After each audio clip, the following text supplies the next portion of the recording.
Di Makassar baru aja ada pengantin baru yang nekat. Usia pernikahannya baru 6 bulan, tapi mimpi mereka udah sampai akhirat. Yang lelaki kelahiran tahun 1995, yang perempuannya lebih muda lagi. Minggu pagi kemarin, saat umat Katolik merayakan Minggu Palma, pengantin baru ini melakukan amaliyah di sebuah gereja katedral di Makassar.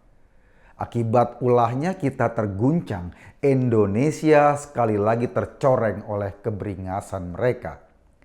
Majelis Ulama Indonesia buru-buru bikin statement. Katanya teror di Makassar tidak ada hubungannya dengan agama. Kita bingung pasti. Iya sih, bagi MUI teror di gereja memang nggak ada hubungannya dengan agama. Di mata MUI yang ada hubungannya dengan agama itu hanya vaksin, kulkas, cat tembok, sepatu, dan seragam sekolah. Kalau untuk benda-benda itu, MUI sangat bersemangat menghubung-hubungkannya dengan agama. Tapi pas kejadian teror di gereja di Makassar, MUI kayak lepas tangan. Maksudnya ya agar MUI nggak perlu ada beban tambahan meluruskan pandangan beragama dalam masyarakat yang bengkok, sehingga pandangan bengkok itu bisa menjadi motivasi untuk membunuh orang lain. Kita harus maklum, tugas MUI sudah cukup berat memberi sertifikat semua benda-benda itu, termasuk makanan buat kucing. Biarlah MUI dengan kesibukannya. Sementara berkenaan dengan tragedi di Makassar, meski kita sedih ada 20 korban luka, tapi kita tetap harus bersyukur tidak ada korban jiwa dari masyarakat. Yang tewas hanya 2 orang pelaku, mereka mati dengan tubuh yang berserak.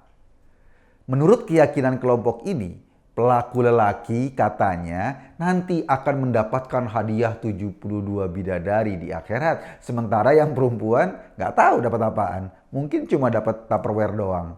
Lagi pula kenapa sih untuk dapatkan 72 bidadari, sang suami harus membawa-bawa istrinya segala dalam praktek amaliyah itu? Bukankah itu nanti beresiko istrinya akan terlibat jambak-jambakan dengan bidadari di surga? Apalagi mereka masih pengantin baru. Aduh, soal jambak-jambakan, biarlah itu urusan keluarga mereka, bukan urusan kita. Yang pasti, ulah pengantin baru itu menyebabkan kerusakan di muka bumi, membuat kehidupan kita ternoda. Jauh sebelum kejadian di Makassar minggu kemarin, pada Januari 2021 lalu, Densus 88 berhasil membengkuk 24 orang terduga teroris di Makassar. Mereka tergabung dalam jaringan JAD yang berbaiat ke Islamic State. Dari 24 orang yang ditangkap Densus itu, 18 orang tercatat sebagai anggota FPI. Artinya 18 orang yang ditangkap di Makassar kemarin menjadi anggota 2 organisasi kelas berat, JAD dan FPI sekaligus. Sementara kita tahu kan, di Jakarta nih belakangan-belakangan ini, Rizik sedang bermain drama di pengadilan. Ia berulah, ia berteriak, ia memaki. Aktingnya melebihi artis drama Korea. Ulahnya itu mungkin saja diterjemahkan sebagai sinyal oleh para simpatisannya untuk beraksi. Jangan heran jika dalam pemeriksaan polisi mendapatkan pengacaranya Rizik menyiapkan parang dalam mobilnya. Ketika dikonfirmasi, sang pengacara beralasan parang sebesar lengan itu digunakan untuk mengupas mangga. Kamu percaya? Sama, saya juga percaya. Bahkan jika pengacara itu mengatakan ia menggunakan parang buat korek kuping, saya juga percaya. Terserahlah mereka mau beralasan apapun. Yang kita lihat adalah kekerasan dan simbol-simbol kekerasan memang telah dipersiapkan di seputar persidangan Rizik. Setelah kasus pengantin di Makassar kemarin, Densus 88 melakukan penangkapan lagi di Cibarusa dan di Condet, Jakarta Timur. Di Cibarusa, polisi menangkap Juliani Agus. Jabatannya Wakil Ketua Bidang Jihad DPC FPI Serang Baru. Selain Juliani, Densus juga menangkap Ahmad Junaidi dan Bambang atau Abi. Ketiga orang ini bergabung dalam pasukan khusus FPI yang bertugas melakukan tindakan khusus untuk menjaga imam besar. Mereka biasanya bekerja dalam senyap. Nah, meski Rizik udah ditangkap polisi, pasukan ini tetap konsisten melaksanakan aksinya. Dari penelaahan petugas menggambarkan sebelum tertangkap, mereka ini rupanya sedang mempersiapkan serangan ke berbagai titik di Indonesia. Dan kabarnya salah satu titik yang ditarget oleh pasukan khusus ini adalah Gedung Pengadilan Jakarta Timur, tempat Rizik disidangkan. Tujuan serangan itu untuk memberi efek ketakutan kepada hakim dan jaksa yang mengawal sidang Rizik.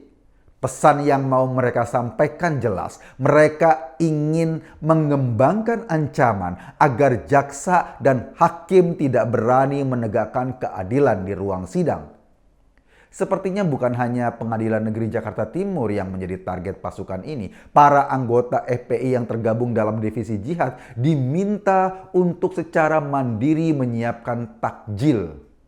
Takjil kayak mau buka puasa? Enggak. Takjil di sini adalah istilah mereka untuk menyiapkan bahan peledak. Artinya, seruan menyiapkan serangan bukan hanya pada satu titik saja, tetapi di berbagai titik di seluruh Indonesia. Bagi FPI, menyiapkan serangan semasif seperti itu memungkinkan, kan anggotanya tersebar di berbagai wilayah. Nggak salah juga sih jika mantan Wakil Presiden Yusuf Kala kemarin memperingati bahwa potensi serangan bisa mencapai skala nasional. Kita nggak tahu info dari mana Pak JK. Bukan hanya alat peledak, kabarnya mereka juga menyiapkan air keras untuk menyerang anggota polisi dari jarak dekat. Keterangan Ahmad Junaidi, salah satu yang ditangkap misalnya, dia mengatakan bahwa mereka juga menyiapkan ketapel untuk menghantam petugas. Artinya rencana sudah disusun, tinggal menghitung hari lalu dar. Untung aja polisi cepat bertindak. Di kediaman para terduga teroris itu ditemukan racikan bahan kimia, bahan dasar untuk membuat peledak yang banyaknya bisa membuat 70 buah bom pipa dengan daya ledak tinggi. Sampai-sampai beberapa bom terpaksa diledakkan di lokasi penangkapan. Dana dan pelatihan pembuat alat peledak itu didapatkan dari seseorang bernama Hussein Hasni. Hasni ini seorang pengusaha jual beli mobil yang ditangkap di Condet, Jakarta Timur.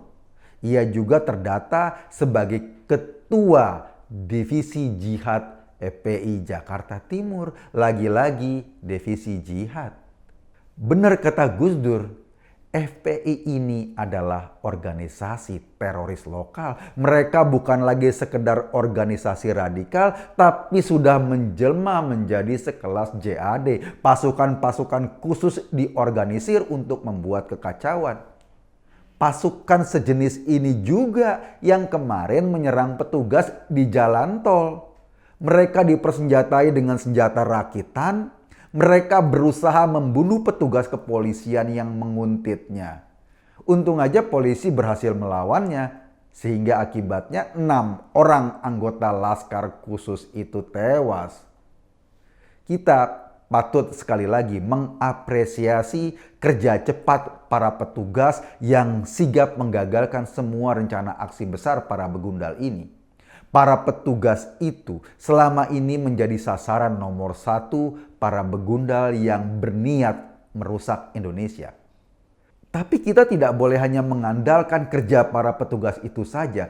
Kita harus ikut berperan aktif menghalau mereka, menghalau semua ujaran kebencian, menghalau semua provokasi yang mereka lakukan. Kita harus waspada agar mereka tidak berulah merusak kedamaian di Indonesia.